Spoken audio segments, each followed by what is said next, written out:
Hello everyone, my name is Alberto, welcome back to my channel. In this video I wanted to show you a basic way of how to do cables in knitting.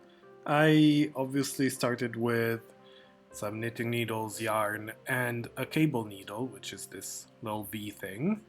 I prepared a sort of basic pattern because you do need a specific structure when you do cables. I have a starting border which is just knits, a couple stitches of purl because that gives us some rays when we do the cables. Then I have 6 knits, 3 purls again to separate, 6 more knits, 2 purls, and again 3 for our knit border. The purl stitches serve the purpose of giving us a sort of a buffer zone between the knits that will become the cables. So I'm gonna start by just knitting my first 3 and purling these 2. And then we have these 6 stitches which are gonna become 2 cables, so 3 and 3. And we'll have to separate them. This is where the cable needle comes in. So we're gonna start by putting 3 of these stitches on the cable needle, just picking them up, and the particular shape of the cable needle means it just hangs off without dropping them, and you can either put it in the front of or the back. Obviously if you're following a pattern for cables it will tell you, but in this case, for example, let's just start putting it at the back, and you can just leave it there hanging or sort of stab it into the work. If it's sort of a slightly chunkier yarn, it's not going to be a problem. Or you just sort of hold it with your other hand. And I'm going to knit the 3 consecutive stitches after. Once I'm done with that, I'm going to pick up my cable needle and knit those. This you can either do on the cable needle itself, or you can just put them back on your normal needle. It doesn't really matter, it's more of a question of what you find more comfortable. And this way we basically switched our 2 cables, meaning that one will go behind the other. And it's not going to be very visible now, but you'll see in a second. So once that's done, we're gonna purl the 3 purls in the middle. And again, that's gonna make our cables pop more.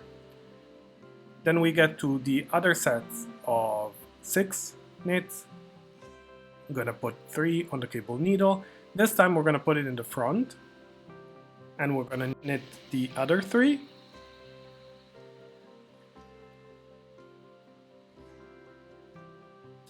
And once that's done, just to show you sort of a different way, we're gonna put these 3 back on our normal working needle and just knit them from there.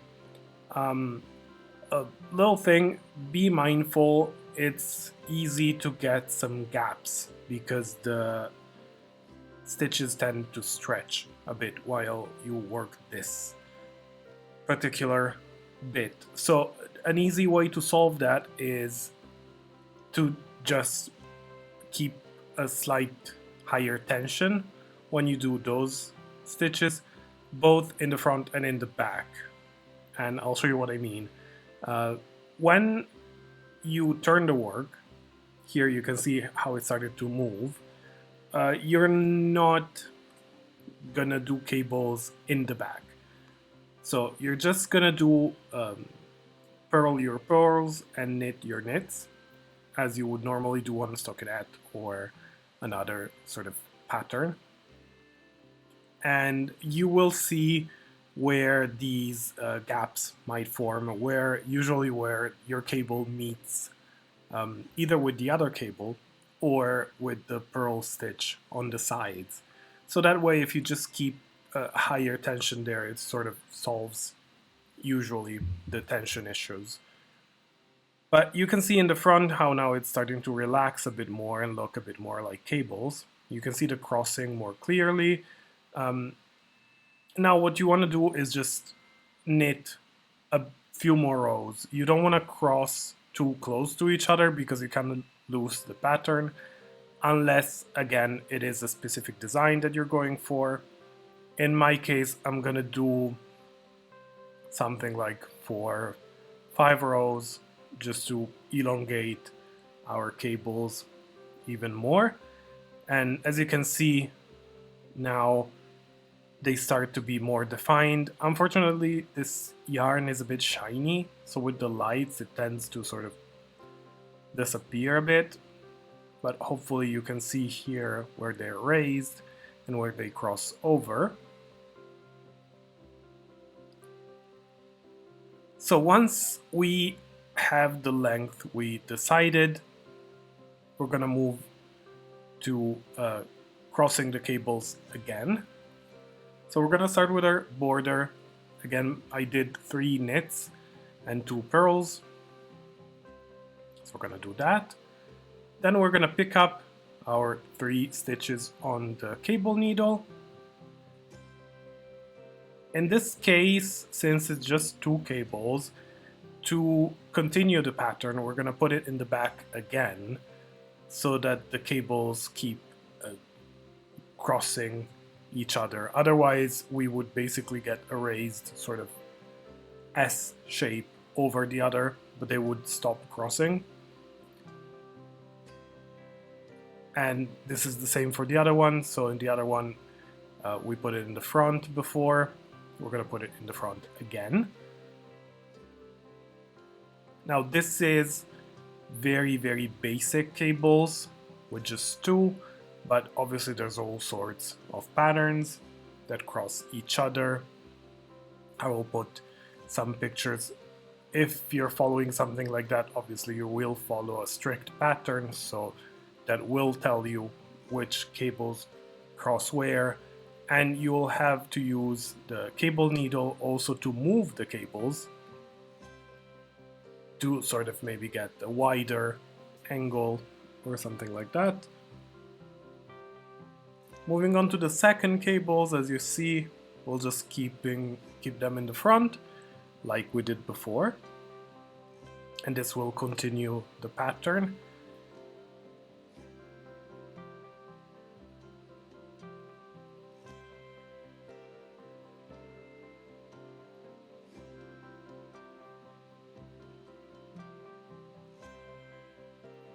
Once we're done, we put them back on the working needle and knit those as usual.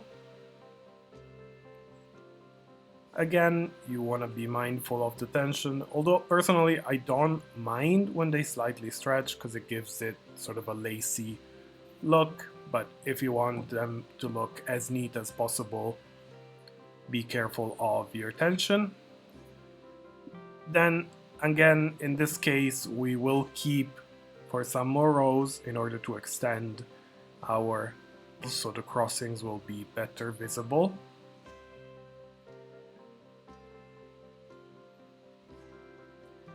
And this, hopefully, as you can see, is how raised they actually get. And this is also due to the purl stitches on the sides. So that's why they're important, because they help us make the cables pop a lot more.